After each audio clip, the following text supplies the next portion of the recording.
Lahat yung mga kids sa gitna po, nawala po sa mga pwesto galing sa laot. Dito po lahat, may inipon po lahat dito sa gitna. Ganun po kalakas yung bagyong naglandfall dito sa Quezon Province. Ganun po, halos nagkadikit-dikit na po lahat ng kids dito. Medyo puti na mga ilang araw bago po maibalik po sa dating ayos po ito. Kaya po aming harvestin yung mga pwede pang harvestin. Harvestin na po namin po. Doon po sa pinakagitna. Kasi nagdikit-dikit na po talaga ang mga kids. Malakas po talaga ito mama ditong bagyo. Signal number 3 po dito Quezon Province. Oh. Mga kids, alas pinaluktot din po ang bagyo.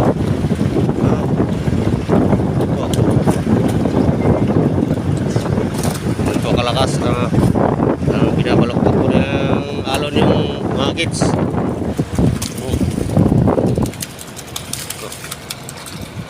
Nagpitik. Alam, mga ilang araw din to, babalik ka po sa normal. So, mga kids, kailangan ibalik sa dating pagkakapwesto. Dito na po yung harvestin namin. Nasa gitna.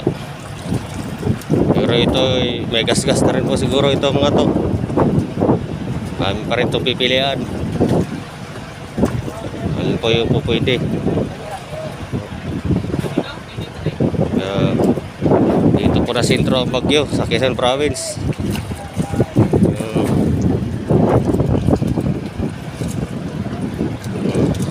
Naubos po lahat yung mga kubo-kubo. Tapos nagiba lahat ng kubo ng mga bantay ng kids. Yan po ang aming itong malalaki na ay aming lilipatan. Harvestin po na yun, pwede pa itong ang bintag mga lods. Malalaki na rin daw ito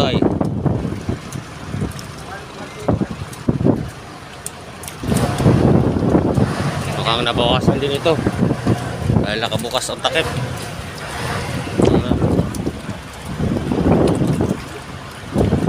At sana walang mga gas-gas gano ang ano dito para konti lang ang ano, mapipili namin may gas-gas para mapakinabangan. Maraming salamat po sa panonood.